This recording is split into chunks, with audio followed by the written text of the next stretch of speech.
Student, कैसे हो सब?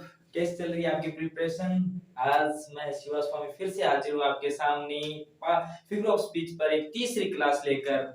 और इससे पहले हमने दो क्लासें लगाई है, एक एलिट्रेशन की लगाई है, एक एसोनेंस की लगाई है। अगर इससे पहले अगर वो क्लास आप देखना चाहो तो डिस्क्रिप्शन के अंदर उसका लिंक मिल जाएगा आपको। एलिट्रेशन का मिल जाएगा और एसोनेंस का मिल जाएगा। और जो आज हमारी क्लास है, जो फिगर ऑफ स्पीच है, जो आज की है, एक तो है सिमली और दूसरा है मेटाफर। सिमली को हिंदी में बोलते हैं उपमा अलंकार। क्या बोलते हैं? उपमा अलंकार। ठीक है, क्या बोलते हैं? उपमा अलंकार। और मेटाफर को बोलते हैं रूपक। क्या बोलते हैं? रूपक अलंकार। ठीक है, तो हम समझते हैं सिमली और मेटाफर को। पहले मैं आपको समझा देता हूं कुछ एग्जाम्पल के जरिए। अब क्या होता है, जैसे हम दो चीजें हमारे पास क्या है, दो चीजें हैं और दोनों के बीच में हमें कंपैरिजन करना है। ओके, अब क्या होता है, यहाँ पर जो चीजें ली जाएगी वो डिफरेंट होनी चाहिए, यानी क्या होनी चाहिए, अलग अलग होनी चाहिए। अलग अलग होगी तभी तो कंपैरिजन होगी, तभी तो तुलना होगी उनके बीच में। अगर सेम चीजें होगी तो तुलना हो ही नहीं सकती। ठीक है, तो अब क्या होता है, इनके बीच में जो कंपैरिजन किया जाएगा वो डिफरेंट थिंग होनी चाहिए। जैसे मेरे पास मान लो एक हथौड़ा है, मतलब मैं इस मार्कर को हथौड़ा मानूंगा, ठीक है, और ये मेरा हाथ है। तो अब क्या है कि मैं ऐसे बोलूं कि मेरा हाथ हथौड़े की तरह मजबूत है। क्या बोलूं? मेरा हाथ हथौड़े की तरह मजबूत है, यानी मैंने यहाँ पर बोला है मेरा हाथ है ना वो हथौड़े की तरह मजबूत है। ठीक है, और एक मैं ये बोलूं मेरा हाथ हथौड़ा है, मैंने सीधा बोल दिया मेरा हाथ क्या है, हथौड़ा है। एक तरफ तो मैं बोल रहा हूँ मेरा हाथ हथौड़े की तरह क्या है, मजबूत है, और दूसरी तरफ बोलूं मेरा हाथ हथौड़ा है। तो अब इसमें कौन सा सिमली है, उपमा अलंकार है, और कौन सा रूपक अलंकार है? तो मैं ये बता देता हूँ। सिमली जो उपमा अलंकार होता है ना, उसमें क्या होता है कि मैं ऐसे बोलूंगा कि मेरा हाथ क्या है, हथौड़े की तरह है। ठीक है, स्पष्ट बोल दिया मैंने, मेरा हाथ क्या है, हथौड़े की तरह मजबूत है। ठीक है, आपको बता दिया। अब रूपक अलंकार में क्या है, मैं ये बता देता हूँ, मेरे हाथ को क्या बना दूंगा, हथौड़ा बना देता हूँ। क्या बना देता हूँ? हथौड़ा बना देता हूँ, यानी मैं उसके गुण का क्या कर देता हूँ, अतिक्रमण कर देता हूँ। मतलब ठीक है, मेरे हाथ को क्या मान लेता हूँ, मैं हथौड़ा बना देता हूँ, यानी मान लेता हूँ मेरा हाथ ही क्या है, हथौड़ा है। जैसे मैं बोलूं मेरा हाथ हथौड़ा है, तो आप स्पष्ट रूप से समझ गए कि हाथ क्या है, बहुत कठोर है, बहुत मजबूत है। ठीक है, और एक तरफ मैं बोलूं मेरा हाथ क्या है, हथौड़े की तरह मजबूत है, हथौड़े जैसा मजबूत है। तो ये तो हो गया हमारा उपमा अलंकार। जब हम की तरह और जैसा शब्द यूज करेंगे ना किसी कंपैरिजन तुलना करते वक्त, तो हमेशा कौन सा अलंकार होगा, उपमा अलंकार। अगर हम रूपक अलंकार में उसी एक चीज को दूसरी चीज ही बना देते हैं, जैसे मैं बोलूं कि मेरा हाथ हथौड़ा है, तो आप स्पष्ट रूप से समझिए हाथ क्या है, मजबूत है। इसमें जो गुण होता है ना, जो मैं मजबूती का गुण है वो अंतर्निहित कर देता हूँ, यानी इम्प्लिसिट कर देता हूँ, मतलब उस चीज को अंतर्निहित कर देता हूँ। ठीक है, आई बात समझ में क्या? यानी रूपक अलंकार में आप अगर उपमा अलंकार में आप कंपैरिजन तुलना करोगे तो ऐसा बोलोगे मेरा हाथ हथौड़े जैसा मजबूत है। जैसा और की तरह शब्दों का यूज किया जाता है, और रूपक अलंकार में ये शब्दों का यूज नहीं किया जाता है, उसी चीज को दूसरी चीज बना दिया जाता है। ठीक है, जैसे मेरा हाथ हथौड़ा है, यानी मेरे हाथ को क्या बना दिया मैंने, हथौड़ा ही बना दिया। दूसरा एग्जांपल ले लेते हैं, राम शेर की तरह बहादुर है। राम क्या है, शेर की तरह बहादुर है। और ये तो मैंने बोला की तरह शब्द यूज कर लिया, तो कौन सा अलंकार हुआ, उपमा अलंकार। और ऐसे मैं बोल दूं कि राम ही क्या है, शेर है। राम क्या है, शेर है, राम शेर है। मैंने यहाँ पर की तरह शब्द यूज नहीं किया, नहीं मैंने गुण का जिक्र किया, मैंने सीधा बता दिया राम शेर है, तो आप समझ गए राम क्या है, बहादुर है। ठीक है, इसमें गुण को अंतर्निहित कर दिया जाता है, और इसमें क्या है, गुण को स्पष्ट रूप से हाईलाइट कर दिया जाता है, राम शेर की तरह बहादुर है। बहादुर गुण को मैंने हाईलाइट कर दिया, और दूसरे में मैंने क्या किया, राम को शेर ही बता दिया। ठीक है, तो आप ऑटोमेटिक समझ गए राम क्या है, शेर की तरह बहादुर है। ओके, तो जहां पर ये तो मैंने हिंदी में समझाया है, अब इंग्लिश में क्या होता है, जैसे समझते हैं सिमिली में क्या होता है और मेटाफर में क्या होता है। अब यहाँ पर देखिए जो कंपैरिजन होती है, दोनों में क्या होती है, कंपैरिजन होती है। दोनों में क्या होती है, कंपैरिजन होती है, तुलना होती है। किनके बीच में, दो टू डिफरेंट थिंग्स, यानी दो अलग अलग भिन्न भिन्न चीजों में होती है, और इधर भी क्या है, टू डिफरेंट थिंग्स, इनमें भी क्या होती है, भिन्न भिन्न चीजों में होती है। लेकिन यहाँ पर जो तुलना तुलना होगी ना, तो उस सेंटेंस में एज और लाइक शब्द का यूज किया जाता है। ठीक है, आई बात समझे? तो सिमिली के अंदर जो कंपैरिजन होगा उसमें एज और लाइक वर्ड्स का क्या होता है, यूज होता है। ठीक है, आई बात समझ में? और मेटाफर के अंदर जब कंपैरिजन होता है वहां पर लाइक और एजेस का यूज नहीं होता है। लाइक और एज का यूज नहीं होता है वहां पर। क्यों नहीं होता है? क्योंकि वहां पर गुण को क्या कर दिया जाता है, इम्प्लिसाइट कर दिया जाता है, मतलब अंतर्निहित ही कर दिया जाता है, एक वस्तु को दूसरी वस्तु ही बना दिया जाता है। ठीक है, तो वहां पर लाइक और एजेस का यूज नहीं होता है। और यहाँ पर देखो, सिमिली होता है वो एक्सप्लिसिट करता है कंपैरिजन। क्या होती है एक्सप्लिसिट कंपैरिजन? क्या होती है, स्पष्ट रूप से गुण को हाईलाइट कर दिया जाता है। जैसे मैं बोलूं कि Ram is as brave as a lion, मैंने इस गुण को क्या कर दिया, हाईलाइट कर दिया, यानी राम है वो बहादुर है, किसकी तरह है, शेर की तरह, लायन की तरह बहादुर है। ठीक है, तो मैंने इस गुण को हाईलाइट कर दिया, यानी स्पष्ट रूप से आपके सामने पेश कर दिया गुण को कि राम शेर की तरह क्या है, बहादुर है। लेकिन यहाँ पर गुण को क्या कर दिया जाता है, अंतर्निहित कर दिया जाता है दूसरी वस्तु में। एक तरफ तो क्या है, राम है ऑब्जेक्ट, और दूसरा उनमें क्या है, लोइन ऑब्जेक्ट है। ठीक है, दोनों दो ऑब्जेक्ट है, यानी दो थिंग्स है आपके पास, मान लो एक तरीके से। अब राम को क्या मान लिया गया है, शेर ही मान लिया जाता है। ठीक है, यहाँ पर गुण को हाईलाइट नहीं करते, जैसे ब्रेव यहाँ पर हाईलाइट नहीं होना, यानी हमने राम को ही क्या मान लिया है, शेर बना दिया है। तो हम अपने आप समझ गए हैं कि राम क्या है, शेर की तरह है, मजबूत है या बहादुर है। बात समझ में आई क्या? तो यहाँ पर गुण का जिक्र नहीं किया जाता है, इसीलिए क्या होती है, कंपैरिजन होती है वो क्या होती है, इम्प्लिसिट होती है। इम्प्लिसिट का मतलब होता है अंतर्निहित। क्या होता है, अंतर्निहित, यानी समाहित कर देना, गुण को उसमें ही समाहित कर देना। राम को ही शेर बना दिया यहाँ पे, और यहाँ पर क्या है, राम शेर की तरह बहादुर है। जहां पर एज का यूज होता है या लाइक का यूज होता है, वहां पर कौन सा अलंकार होता है, सिमिली। फिगर ऑफ स्पीच कौन सा होता है, सिमिली। अब देखो, life is like a dream, like शब्द का यूज हो गया ना, लाइक का मतलब होता है की तरह। क्या होता है, की तरह या जैसा। ठीक है, life is like a dream. ठीक है, तो यानी लाइफ है वो क्या है, स्वप्न की तरह है, स्वप्न की तरह है। ठीक है, और यहाँ पर क्या मान लिया, लाइफ को ही क्या बना दिया हमने, ड्रीम बना दिया। क्या बना दिया है, लाइफ को ही हमने क्या बना दिया, ड्रीम बना दिया। जैसे ड्रीम सुहावनी होते हैं ना, वैसे हमारी लाइफ क्या होती है, सुहावनी होती है। यहाँ पर हमने जो अर्थ है, जो गुण है, अपने आप समझ लिया। और यहाँ पर क्या है, हमने life is like a dream, like शब्द लगाकर हमने बता दिया की तरह है। ठीक है, लाइफ क्या है, वो ड्रीम की तरह है, और यहाँ पर हमने बोल दिया लाइफ भी क्या है, स्वप्न है, ड्रीम है। ओके, बात समझ में आ गई? अगर लाइक एजेस और लाइक शब्दों का अगर यूज होता है कंपैरिजन में, तो वो होती है सिमिली। और बिना एजेस के यूज कंपैरिजन किया जाता है, वो कौन सा होता है, मेटाफर होता है। ये ध्यान रखना। तो हम समझे दोनों में क्या होता है, कंपैरिजन होता है कौन सी चीजों में, डिफरेंट चीजों में। ठीक है, दोनों में क्या होता है, डिफरेंट चीजें होती है, और उनके बीच में कंपैरिजन होती है, ध्यान रखना, तुलना होती है। एक में जब तुलना करते हैं तो एजेस और लाइक का यूज करते हैं। ठीक है, और दूसरे में लाइक और एजेस वर्ड्स का यूज नहीं होता है, विदाउट यूजिंग हम इसका यूज करते हैं, यानी कंपैरिजन करते हैं। ठीक है, इसमें क्या होती है, एक्सप्लिसिट कंपैरिजन होती है। एक्सप्लिसिट का मतलब स्पष्ट रूप से बता देना, स्पष्ट रूप से। और इम्प्लिसिट का मतलब होता है अंतर्निहित कर देना, गुण को क्या कर देना, अंतर्निहित कर देना। जैसे एक एग्जांपल और लेते हैं। ठीक है, on the on the first day on the first day of school on the first day of school his face was as cool as cucumber। ठीक है, अब ये एग्जांपल है।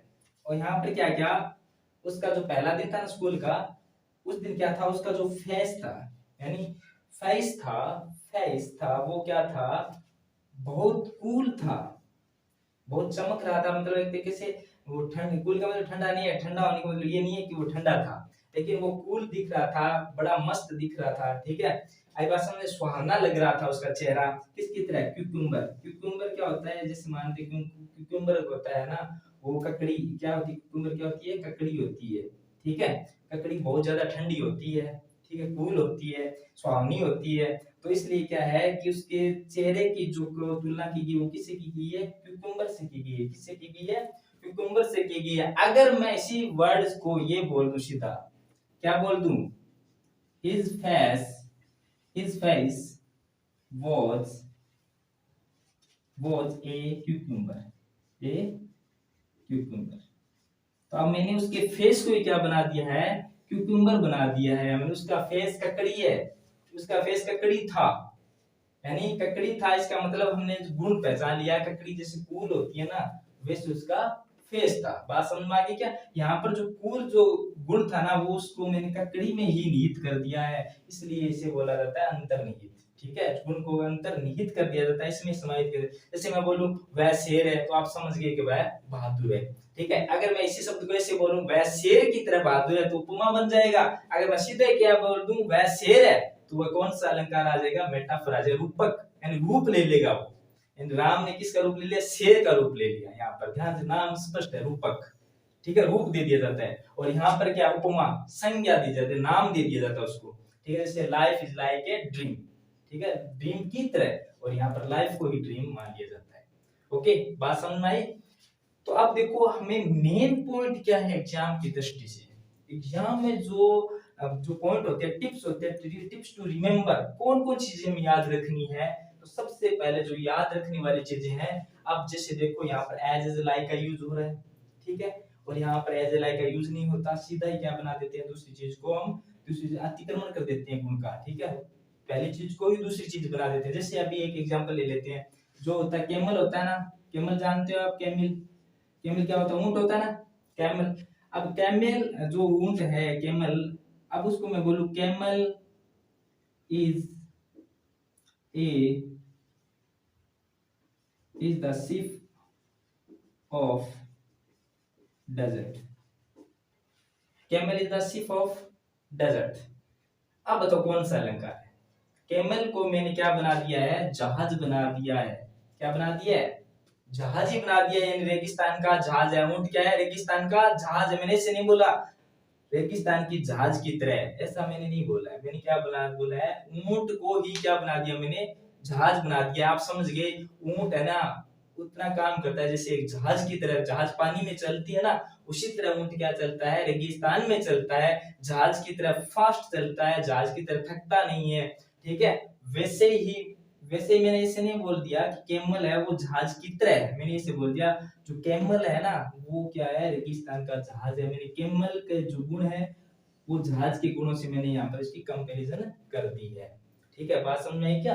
और अगर इसको ये वाला बना तो camel is like a ship of desert, ठीक है, कैमल क्या है, शिप ऑफ डेजर्ट, यानी शिप की तरह, सीधा ही बोल दो आप, camel is like a ship, ठीक है, कैमल क्या है, जहाज की तरह है।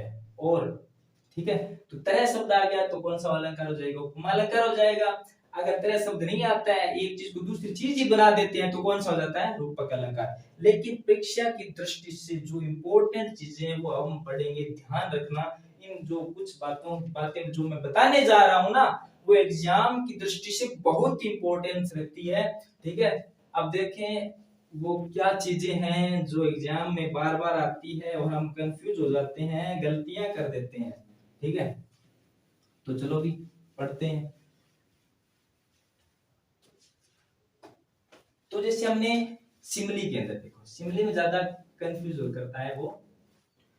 अब सिमली के अंदर क्या यूज किया हमने, लाइक और एज, ठीक है। अब आपको ध्यान रखना है, अब आपको क्या ध्यान रखना है कि लाइक और एज, अब पहला ध्यान रखना है आपको कि जो ऑब्जेक्ट्स होते हैं, जो थिंग्स होती है, डिफरेंट ऑब्जेक्ट होते हैं, ऑब्जेक्ट कैसे होने चाहिए, डिफरेंट, कैसे होने चाहिए, डिफरेंट होने चाहिए, ठीक है। अब मैं ऐसे बोल दूं कि Ram is as tall as, Ram is as tall as Shyam। ठीक है, अब आपसे पूछ लिया जाए कि भाई इसमें एज का यूज हुआ है, बताओ अलंकार कौन सा है, तो आप बोलोगे सर एज तो सर ने बताया था सिमली में यूज होता है। ठीक है, तो उसके बीच में गुण भी आ रहा है, एज आ रहा है, तो इसका मतलब आप क्या लिखोगे, कौन सा अलंकार बता दो इसमें, सिमली। लेकिन मैं ये कहता हूँ गलत है। अब ये क्या हो गया, गलत हो गया। आप बोलोगे सर ये गलत कैसे हो गया, आपने तो अभी बताया एज का यूज होता है ना, वहां पर कौन सा अलंकार होता है, सिमली होता है, लेकिन यहाँ पर आपने गलत कैसे इकरार कर दिया। तो आप जैसे देखो, मैंने कहा था जो ऑब्जेक्ट होते हैं वो डिफरेंट होते हैं, क्या होते हैं, डिफरेंट होते हैं। तो यहाँ पर राम भी क्या एक पर्सन है और श्याम भी क्या एक पर्सन है, तो ऑब्जेक्ट तो क्या हो गए, सेम हो गए, क्या हो गए, इधर भी इंसान है उधर भी क्या है, इंसान है। तो यहाँ पर कंपैरिजन के लिए क्या चाहिए, ऑब्जेक्ट क्या होना चाहिए, डिफरेंट होना चाहिए। इधर वस्तु होनी चाहिए, इधर क्या होना चाहिए, इधर अगर इंसान है तो इधर वस्तु या जानवर होना चाहिए कोई। ठीक है, ऐसी कंपैरिजन होनी चाहिए, तब जाकर क्या होता है, सिमिली होता है। ध्यान रखना, हर एज का मतलब सिमिली नहीं होता है। ठीक है, ऑब्जेक्ट क्या होना चाहिए, डिफरेंट होना चाहिए, क्या होना चाहिए, डिफरेंट होना चाहिए। अब इसी सेंटेंस जैसे एक सेंटेंस ऐसे आ जाए, ठीक है,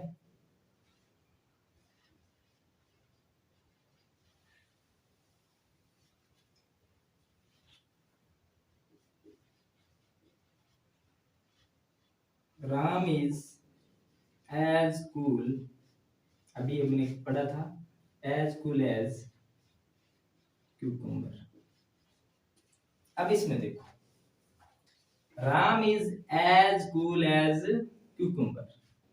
ठीक है, तो यहाँ राम की जो तुलना की जा रही है वो किसकी तरह की जा रही है, कुकुम्बर की तरह बताई जा रही है, एज कूल। यहाँ पर जो ऑब्जेक्ट है इधर क्या है, पर्सन है, तो इधर क्या है, क्यूकम्बर। यहाँ पर क्या है, थिंग, वस्तु होगी ना, फ्रूट हो गया है ये, मतलब वेजिटेबल होगी, सब्जी मान लो या फ्रूट मान लो। ठीक है, तो ये थिंग इधर पर्सन हो गया, इधर थिंग हो गया। ठीक है, अब इनकी कंपैरिजन की जा रही है, राम को क्या बताया जा रहा है कि किसकी तरह बताया जा रहा है, क्यूकम्बर की तरह बताया जा रहा है। तो अब यहाँ पर एज का यूज है वो कौन सा अलंकार है, सिमली है। कौन सा है, सिमली है। राम इधर इंसान है, श्याम और राम की तुलना की जा रही है, ये सिर्फ डिग्री होती है, क्या होती है ये, डिग्री। क्या बोलते हैं इसको, सिर्फ डिग्री। जब सिमली का मतलब अलंकार, उपमा अलंकार, माने एक चीज को दूसरे की उपमा देना है। ठीक है, ओके। तो यहाँ पर राम एक पर्सन है और क्यूकम्बर क्या है, एक वेजिटेबल है। ठीक है, तो अब देखो यहाँ पर इधर पर्सन हो गया, इधर थिंग हो गई, तो अब इनके बीच में कंपैरिजन की जा रही है, वो सही मायने में क्या है, सिमली है। ठीक है, ये ध्यान रखना, ऑब्जेक्ट क्या होना चाहिए, डिफरेंट होना चाहिए, क्या होना चाहिए, डिफरेंट होना चाहिए, तब उनमें क्या होती है, कंपैरिजन होती है। ध्यान रखना ये बात, एक तो ये बात ध्यान रखनी है आपको, एक नंबर में ऑब्जेक्ट क्या होना चाहिए, डिफरेंट होना चाहिए। अगर पर्सन पर्सन के बीच में तुलना की जा रही है तो क्या होगा, सिमली नहीं होगा, वहां पर सिर्फ क्या होगी, डिग्री होगी। कौन सी होगी, डिग्री होगी। ठीक है, ओके। और जहां पर अलंकार होता है ना, वहां पर क्या होता है, ऑब्जेक्ट डिफरेंट होता है। राम इधर डिफरेंट है, कुकुम्बर भी क्या है, डिफरेंट चीज होती है, दोनों क्या है, एक दूसरे से डिफरेंट है, इसलिए यहाँ पर कौन सा अलंकार है, सिमली है। और दूसरा एक, दूसरी जो चीज ध्यान में देने वाली है, ठीक है, दूसरी चीज जो ध्यान में आपको रखनी है, वो लाइक जो वर्ड है, जिसका मतलब होता है की तरह। ठीक है, अब एक सेंटेंस लिखता हूं मैं, I like coffee, I like coffee. अब ये सेंटेंस में लाइक वर्ड आ गया, क्या आ गया इस सेंटेंस में, क्या आ गया, लाइक वर्ड आ गया। तो आपसे इसमें पूछा जाए कि इसमें फिगर ऑफ स्पीच कौन सा है, तो कुछ बच्चे ये बोलेंगे कि इस फिगर ऑफ लाइक आ गया, लाइक तो यूज होता है किसमें, सिमली में यूज होता है। ठीक है, तो यहाँ पर सिमली है, इसका मतलब सिमली हुआ, लेकिन ये गलत है।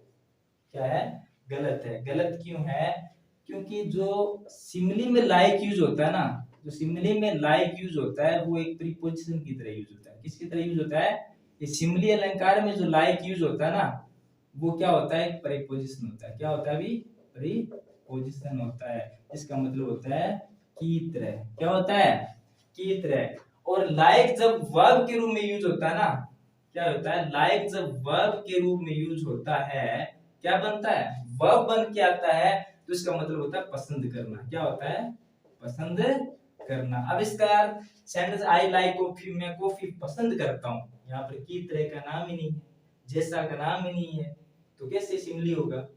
ठीक है, बात समझ में आई क्या? यहाँ पर बोला आई लाइक कॉफी, मैं कॉफी पसंद करता हूँ, ऐसे नहीं बोला मैं कॉफी की तरह हूँ।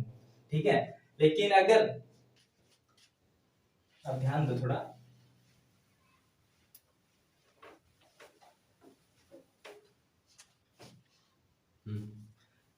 एक नंबर पॉइंट ध्यान रखो, अगर लाइक वर्ड किसी सेंटेंस में वर्ब के रूप में आया है, वर्ब की जगह आया है, वर्ब की जगह आया है, प्लेस पे आया है, तो उसमें सिमिली नहीं होगा, क्या होगा? नहीं होगा। ठीक है, दूसरा, सिमिली में लाइक प्रीपोजिशन का काम करता है। किसका काम करता है? प्रीपोजिशन का काम करता है। किसका काम करता है? अभी प्रीपोजिशन का काम करता है, जिसका मतलब होता है की तरह। क्या होता है? अभी की तरह मतलब होता है। जैसे मैं ये सेंटेंस बोलूं, आई लाइक कॉफी, मैं यहाँ पर क्या है, लाइक एक वर्ब के रूप में, किसके रूप में? अभी वर्ब के रूप में है, तो यहाँ पर सिमिली नहीं है। क्यों नहीं है? इसका मतलब हो रहा है पसंद करना, और सिमिली होगी तो मतलब क्या होगा? की तरह। अब इसी सेंटेंस में ऐसे लिखूं कि I am as hot as coffee. अब यहाँ पर तो कौन सा अलंकार है? ठीक है, अब ये एजेस का यूज हो रहा है, इधर इंसान है और इधर कॉफी है, तो एजेस भी किसमें यूज होता है? सिमिली में। किसमें यूज होता है? सिमिली में। ठीक है, अब एक सेंटेंस और देखो कि I am like coffee, I am like coffee, यानी मैं कॉफी की तरह गर्म हूं, यानी मुझे ज्यादा गुस्सा आता है, जो भी है, तो आई एम लाइक कॉफी। अब यहाँ पर लाइक बताओ किसकी तरह है? लाइक का मतलब क्या है? की तरह। क्या है? की तरह है। अब यहाँ पर प्रीपोजिशन के रूप में यूज हो रहा है, आई एम लाइक कॉफी। ठीक है, बात समझ में आई क्या? कि मैं एक कॉफी की तरह हूँ, यानी कॉफी की तरह गर्म हूँ, जो भी मान लो कि मैं कॉफी की तरह लगता हूँ, या मैं कॉफी की तरह दिखता हूँ, या जो भी है। तो यहाँ पर क्या है? I am like coffee, like एक प्रीपोजिशन के रूप में की तरह का अर्थ दे रहा है, तो वहां पर सिमिली है। और यहाँ पर लाइक एक वर्ब के रूप में आया, वहां पर सिमिली नहीं है, क्योंकि इसका मतलब क्या है? पसंद करना है। जब लाइक वर्ब के रूप में होती है तो इसका मतलब होता है पसंद करना, जब लाइक प्रीपोजिशन के रूप में होती है तो इसका मतलब क्या होता है? की तरह। ये ध्यान रखना। ठीक है, हर लाइक वर्ड सिमिली नहीं होता है।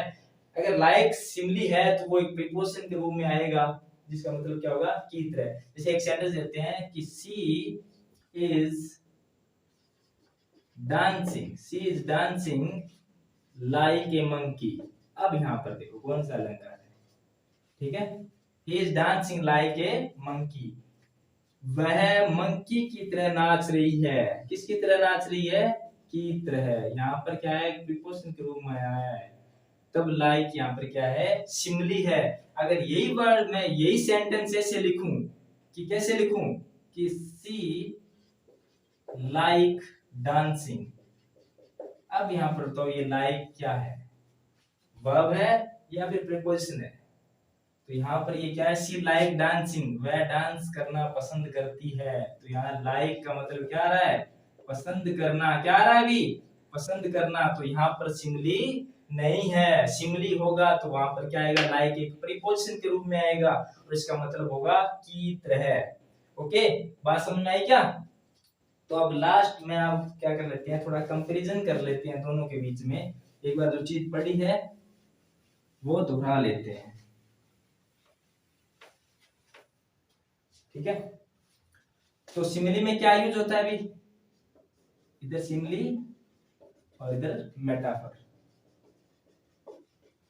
ठीक है, दोनों में क्या होता है? कंपैरिजन होती है। क्या होता है अभी? कंपैरिजन। इधर भी क्या होता है, कंपैरिजन होता है। दोनों में क्या होती है, तुलना, तुलना। और इसमें भी क्या होती है, तुलना होती है। और तुलना किन के बीच में होती है, दो ऑब्जेक्ट, टू ऑब्जेक्ट के बीच में। कितने ऑब्जेक्ट चाहिए, टू ऑब्जेक्ट्स चाहिए, टू ऑब्जेक्ट्स। कौन से ऑब्जेक्ट, डिफरेंट। कौन से ऑब्जेक्ट होने चाहिए, डिफरेंट होने चाहिए, अलग अलग होने चाहिए। डिफरेंट ऑब्जेक्ट यानी टू डिफरेंट ऑब्जेक्ट, यानी उनका नेचर क्या होना चाहिए, अलग अलग होना चाहिए। ठीक है, टू डिफरेंट ऑब्जेक्ट और टू डिफरेंट ऑब्जेक्ट होने चाहिए। इसमें जो यूज होगा वर्ड, वो कौन सी ज्यादा यूज होती है, लाइक और एज। ये परीक्षा में सवाल पूछा जाता है सिंबली के अंदर जो इंपॉर्टेंट वर्ड कौन कौन से यूज किया जाता है, लाइक और एज। और ये विदाउट लाइक कंपैरिजन किया जाता है। बात समझ में आई क्या। अब यहाँ पर क्या होगी, लाइक अगर किसके रूप में है, वर्ब के रूप में है, सेंटेंस में किसमें, वर्ब के रूप में है, तो सिंबली नहीं होगा। क्या नहीं होगा, सिंबली नहीं होगा, ध्यान रखना। ठीक है, लाइक एक वर्ब के रूप में, तो वहां पर सिंबली नहीं होता। जैसे अभी एग्जांपल बताया, लाइक कॉफी। ठीक है, तो और ध्यान रखो, जो डिफरेंट ऑब्जेक्ट होने चाहिए, ध्यान रखना, सेम ऑब्जेक्ट नहीं होना चाहिए। डिफरेंट ऑब्जेक्ट होना चाहिए, सेम ऑब्जेक्ट नहीं होना चाहिए। ठीक है, टू डिफरेंट ऑब्जेक्ट। अब इसमें क्या है, लाइक और एजेस का यूज होना चाहिए, और इसमें विदाउट लाइक। अब आपके सामने मैं दो सेंटेंस लिखूंगा, आप बताना ये सिंबली है या फिर, मतलब ये सिंबली है या फिर ये मेटाफर है। तो आपको मैं बता देता हूँ, जिसमें लिखो कि माई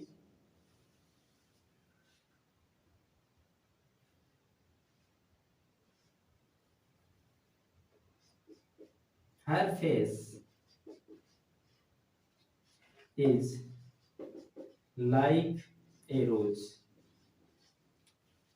ठीक है, her face is like a rose. Her face, her face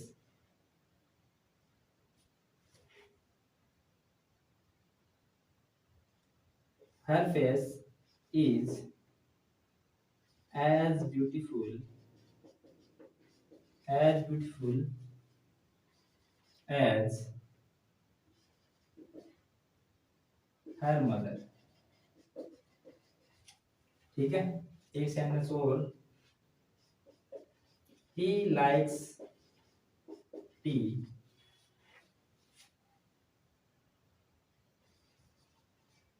she is a loneliness। अब यहाँ पर आपके सामने चार सेंटेंस है। Her face is like a rose, her face, like का यूज हो रहा है, ए रोज यानी उसका जो चेहरा है वो गुलाब की तरह है, यानी गुलाब की तरह सुंदर है। Her face is like a रोज, तो लाइक वर्ड का यूज हो गया। तो यहाँ पर कौन सा है, सिमली। कौन सा भी, simile. Her face is as beautiful as her mother. अब यहाँ पर बताओ कौन सा अलंकार है, कोई अलंकार है क्या। आप बोलोगे सर एज का यूज हो गया तो सिमली है, नहीं है सिमली। ऑब्जेक्ट देखो, हर फेस, किसका फेस है ये, किसका है बताओ, हर मदर्स।